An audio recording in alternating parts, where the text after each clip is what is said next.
Sandali lang. Sino yan? Ray? Sorry. Ray, bakit? Ray?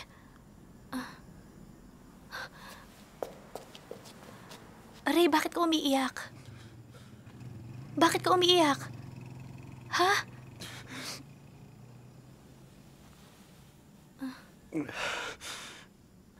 Ray, sabihin mo sa akin kung anong problema. Ray, bakit? Ray?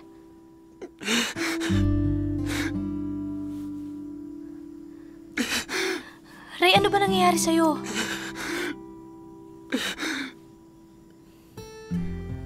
Sabihin mo sa akin.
Thank you, Lord.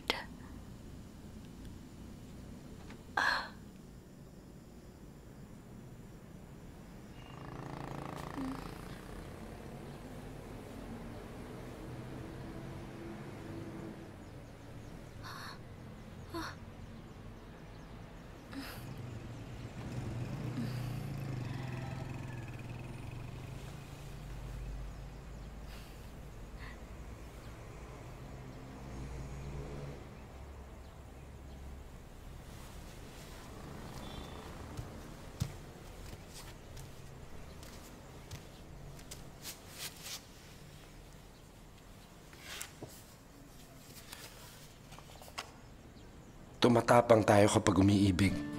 Susuong sa talim ng laksang panganib ng 1,000 sundang na nakaharang sa daanang lipos ng ano at bakit. Kahit walang sagot, lalanguyin natin. Ang lawak ng tubig at dilim ng unos. Huhulihin natin ang kidlat at kulog. Iipunin natin sa palad ang ulan. At ipaghahandog sa nais kapiling. Kahit hindi alam kung merong pag-asa. Sumusugod tayo sa mga labanan. Kahit na maratay sa lumbay ng puso. Dahil tumatapang tayong umiibig. Umiibig tayo kahit hindi ibigin. Ano ba yan? Ate Natasha! Si Ate V! Ate V! Ay! Ate V, ikaw na ba yan? Ano, dumating ba siya? At sigurado akong babalik siya. Shh! Quiet. Sorry. Dali, halika na. Ate, ano na? Ay na, friend. Hindi ko naman alam na darating ulit. Dahil, kasi nga nag-aantay ako ng matagal gabing-gabi na. Diyos ko po. Anong naramdaman mo? Gulat na gulat ako, pero masayang masaya ako kasi bumalik siya. Ay! Sa akin.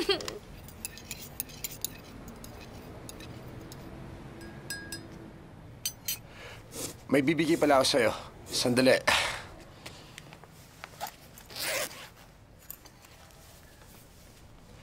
Ito, Ano to? tinan mo.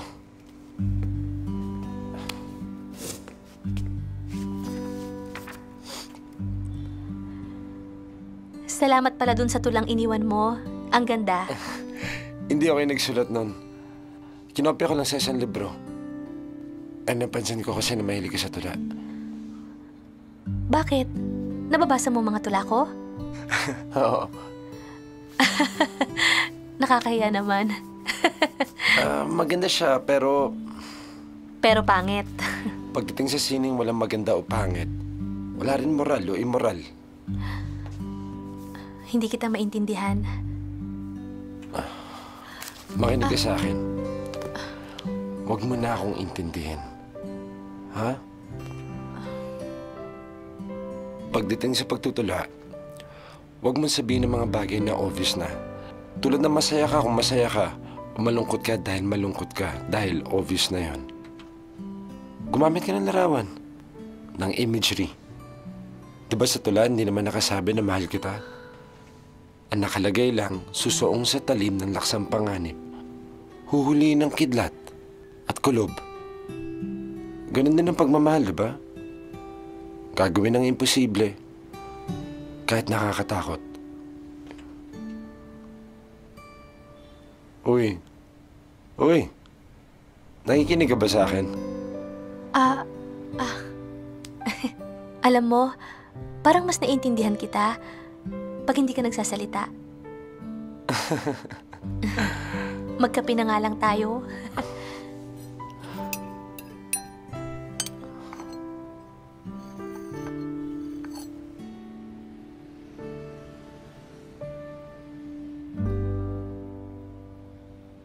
Ito na ang graduation ni JC! Congratulations! Congrats, Leia! I'm so happy for you guys! I'm in love! Hala, ang tagal niyo na nagkikita, hindi mo pa rin alam kung anong ginagawa niya in life? Kasi nga, friend, hindi ko siya maintindihan minsan eh. Nagjugjugan na kayo't lahat?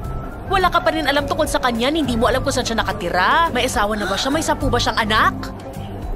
Teka nga, ano bang magagawa ko basta alam ko masaya ako? Masaya siya. Masaya nga siya. Natatakot tayo kapag umiibig. Kahirap ibigay ang ating sarili sa bukas na hindi natin mabanaag. Wala po. Lalo't kay liwanag ng kasalukuyan.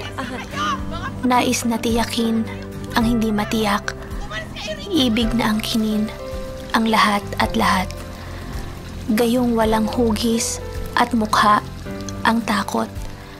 Hindi nakikita o nahahawakan. Kaya sa hulihan, magpapaubaya sa lahat ng bagay na di sigurado. Natatakot tayo dahil umiibig. Hindi umiibig ang hindi natatakot. Ang ganda. Ang ganda.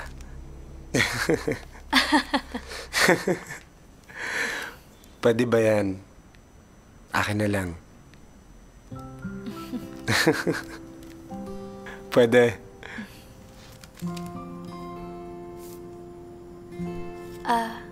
Ray, pwede ba akong may hilingin sa'yo? O ano na, friend? Uy, V, ano ba? Dadating ba talaga yon? Walang nag-aalaga sa mga anak ko. Ano ba naman yan, friend? Sinabi niya nga, oo, darating siya. O, edi sabihin nating dadating. Paano kung no speaking lines lang siya? Di ba sabi mo, hindi nagsasalita yun? O kaya nga nagsasabi ako sa inyo, di ba? Kung sakaling dumating man, pagpasensyahan nyo na kung di magdadialog. Takot sa tao. Baka nga mamaya nasa isang sulok lang yun eh. Okay lang naman kahit hindi siya magsalita eh. Makita lang natin siya. Pero alam mo, Feeling ko, yan na yung forever ni Ate Virgie. Ay, naku, kinikilig ako. Alam mo, Forever. feeling ko, ikaw na lang ang tanging taong naniniwala sa forever. Ate naman. I also believe in forever. O, diba? O, di kayong dalawa na nabuang sa pag-ibig. Ewan ko sa inyo, nakakadiri dito. Uuwi na ako. Friend, ano ba? Sandali lang. Hintayin na natin 15 minutes.